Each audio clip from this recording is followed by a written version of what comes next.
ইফতারের দোয়া কি? ইফতারের এই দোয়াটি আমরা কখন করব? ইফতারের সময় দোয়া কবুল হয় কিনা? ইফতারের সময় কখন? ইফতারির কোনো হিসাব নেওয়া হবে কিনা? অন্যকে ইফতার করার ফজিলত কি? কি দিয়ে ইফতার করা উচিত? ইফতারের সময় কি কি আমল করা উচিত?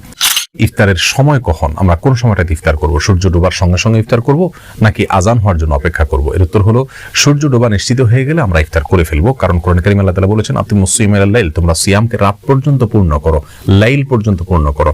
লাইল বা রাত বলতে আরবিতে বোঝানো হয় সূর্য ডোবাকে। সূর্য ডুবে গেলে তখন থেকে রাত বা লাইল শুরু হয়, অতএব তার আগ পর্যন্ত আমরা সিয়ামকে পূর্ণ করার নির্দেশ দেওয়া হয়েছে। বিভিন্ন হাদিস থেকে এমনটি বোঝা যায় সূর্য ডুবার পর, সূর্য ডুবে গেছে নিশ্চিত হয়ে গেলে আমরা ইফতার করে ফেলবো, যদিও আজান অনেক দেরিতে দেওয়া হয়। বেশিরভাগ মসজিদে মুয়াজ্জিন সাহেবরা আজান দিয়ে থাকে নিজেরা ইফতার করার পর, তাহলে বোঝা গেল ইফতারের সময়টা আগেই হয়ে গেছে। আজানের সাথে ইফতার এটা শর্তযুক্ত কোনো বিষয় নয়, বিধায় আমরা সূর্য ডুবে গেছে এটা নিশ্চিত হয়ে গেলে ইফতার করে ফেলবো। এটা হলো ইফতারের সময়। রাসূল করিম সাল্লাল্লাহু আলাইহি সাল্লাম বলেছেন যে উম্মত যতদিন পর্যন্ত সময় হওয়ার পর অবিলম্বে ইফতার করবে এবং সাহরিটা শেষ সময় করবে ততদিন পর্যন্ত তারা কল্যাণের ভিতরে থাকবে। ইহুদিরা দেরিতে ইফতার করে এবং শিয়ারা দেরিতে ইফতার করে, বিধায় অন্ধকার হওয়ার অপেক্ষা করব না, দেরি করব না, বরং সূর্য ডুবাটা নিশ্চিত শুধু হওয়ার চেষ্টা করবো। সে নিশ্চিত হয়ে গেলে ইনশাআল্লাহ আমরা ইফতার করে ফেলবো। ইফতারির কোনো হিসাব নেওয়া হবে কিনা? আমরা অনেকে মনে করি যে যে যা খাবে রমজান মাসে তার কোনো রমজান মাসের খাবারের কোনো হিসাব নেওয়া হবে না। এটা ভুল ধারণা। আসলে প্রত্যেকটা খাবারের হিসাব নেওয়া হবে। বিশেষ করে হারাম যদি ভক্ষণ করা হয় তাহলে তার জন্য জবাবদিহি করতে হবে।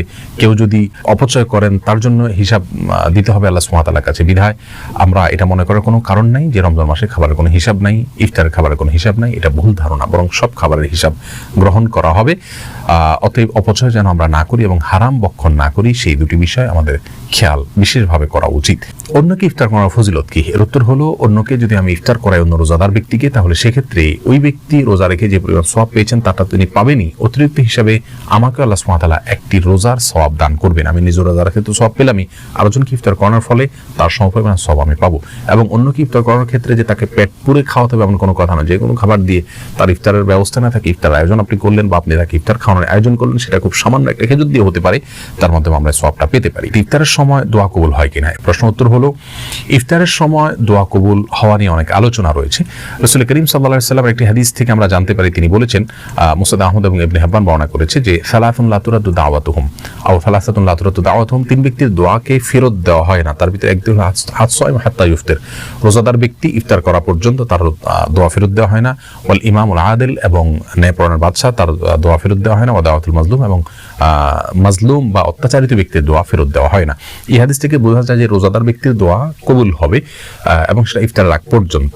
ইফতারের আগ মুহূর্তে বিশেষভাবে দোয়া করতে হবে, হাদিস থেকে সেটি বোঝা যায় না। তবে তিরমিজির অন্য একটা বর্ণনা থেকে আমরা জানতে পারি এই একই হাদিস প্রায়, সেখানে শুধু একটু ভিন্নতা রয়েছে। সেখানে বলা হচ্ছে হেইনা ইফতির, অর্থাৎ রোজাদার ব্যক্তি যখন ইফতার করে ওই সময়টা দোয়া কবুল হয়।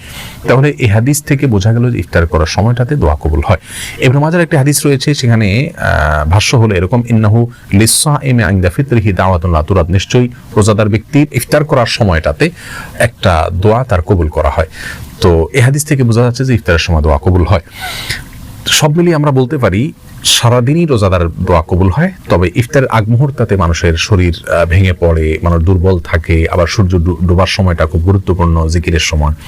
এই সময়টাতে বান্দা আল্লাহ সুবহানাহু ওয়া তাআলার কাছে দোয়া করলে দোয়া কবুল হবে, সে আশা খুব বেশি করা যায়। বিধায় ইফতারের আগে কোনো সিস্টেমিক্যাল দোয়ার কথা আমরা বলবো না, তবে কেউ চাইলে মনে মনে আল্লাহ সুবহানাহু ওয়া তাআলার কাছে আমি দোয়া পেশ করতে পারে, যেহেতু এই সময় দোয়া কবুলের কথা বিভিন্ন হাদিস থেকে বোঝা যায়। কি দিয়ে ইফতার করা উচিত? অর্থাৎ ইফতারের কোনো বিশেষ মেনু আছে কিনা? এর উত্তর হলো ইফতার সম্পর্কে রাসূল আকরাম সাল্লাল্লাহু আলাইহি ওয়াসাল্লামের অভ্যাস সম্পর্কে জানা যায়। তিনি রোতাব দিয়ে, অর্থাৎ আধা পাকা খেজুর দিয়ে ইফতার করতেন। সেটা না পাওয়া গেলে নর্মাল যে কোনো সাধারণ খেজুর দিয়ে ইফতার করতেন। সেটাও না পাওয়া গেলে পানি দিয়ে ইফতার করতেন। বিধায় আমরা খেজুর দিয়ে ইফতার করার চেষ্টা করব, যেহেতু সারাদিন আমরা ক্ষুধার্ত থাকার পরে, তৃষ্ণার্ত থাকার পরে আমাদের শরীরে প্রচুর পরিমাণ সুগারের ঘাটতি থাকে। এই মুহূর্তে খেজুরটা অনেক বেশি আমাদের স্বাস্থ্যের জন্য উপকারী হয়। বিধায় আমরা খেজুর দিয়ে ইফতার করবো ইনশাআল্লাহ। যদি খেজুর আমাদের হাতের নাগালে না থাকে, সুযোগ না থাকে খেজুর দিয়ে ইফতার করার, তাহলে পানি দিয়ে ইফতার শুরু করব।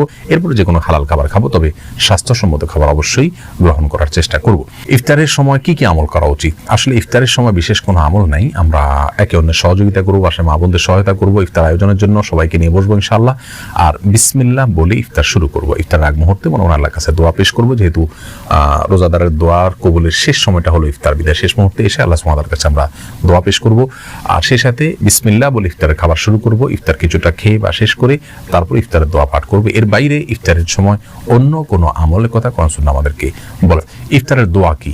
ইফতারের দোয়ার বিষয়ে বলবো। আবু দাউদে বর্ণিত হয়েছে রাসূল আকরাম সাল্লাল্লাহু আলাইহি ওয়াসাল্লাম থেকে, যাহাবা যমা ওয়াবতাল্লাতিল উরুক ওয়া সাবাতাল আজরু ইনশাআল্লাহ, এই দোয়াটি, যার অর্থ হলো জাহাবাজ জমা মানে হলো তৃষ্ণা বিদরিত হয়ে গেছে, আমাদের তৃষ্ণা দূর হয়ে গেল ইফতার করলাম, এবং ওয়াবতাল্লাতিল উরুক আমাদের শিরা উপশিরাগুলো শীতল হয়ে গেছে, এবং ওয়াসাবাতাল আজরু ইনশাআল্লাহ আল্লাহর কাছে আমাদের আজার বা বিনিময় এটা দাঁড়িয়ে গেছে আল্লাহ যদি চান। তো এই দোয়াটি পড়া সুন্নাত। এর বাইরে একটি দোয়া আমাদের দেশে খুব বেশি প্রচলিত আছে, আল্লাহুম্মা লাকা সুমতু ওয়া আলা রিজকিকা আফতারতু, অর্থাৎ আল্লাহ আপনার জন্য সিয়াম পালন করলাম এবং আপনার জন্য ইফতার করলাম, অর্থাৎ আপনাকে সন্তুষ্ট করার জন্য সিয়াম পালন করলাম এবং আপনার সন্তুষ্টির জন্যই আমরা ইফতার করলাম। তাহলে এই দোয়াটিও আবু দাউদে বর্ণিত হয়েছে। এই দোয়াটি রাসূল আকরাম সাল্লাল্লাহু আলাইহি ওয়াসাল্লামের দিকে সম্বন্ধ রয়েছে। সেই সনদকে কোনো কোনো মুহাদ্দিস আপত্তি তুলেছেন, জয়ীফ বলেছেন, জয়ফের দাবি করেছেন। তবে এর আরও বিভিন্ন সূত্র রয়েছে। এ প্রসঙ্গে ইমাম নববী রাহিমাহুল্লাহর আল আসকার কিতাবের ব্যাখ্যায় আল্লামা আব্দুল কাদের আল আরনাউত বলেছেন যে এর অনেকগুলো সনদ রয়েছে, সবগুলো মিলে এটা গ্রহণযোগ্যতার লেভেল পায়, যার কারণে যেগুলো তো আমরা পড়তে পারি। জাহাবাজ জমা ওয়াবতাল্লাতিল উরুক ওয়া সাবাতাল আজরু ইনশাআল্লাহ, এই দোয়াটি বিশুদ্ধভাবে প্রমাণিত, সেই সাথে হাসান সূত্রে প্রমাণিত, সেই সাথে আল্লাহুম্মা লাকা সুমতু ওয়া আলা রিজকিকা আফতারতু, এই দোয়াটিও গ্রহণযোগ্যভাবে প্রমাণিত বিধায় আমরা যে কোনো দোয়া করতে পারি। আরও একটি দোয়াও রয়েছে। ইফতার সম্পর্কে সর্বশেষ যে প্রশ্নের উত্তর দিতে চাই তা হলো ইফতারের এই দোয়াটি আমরা কখন করব?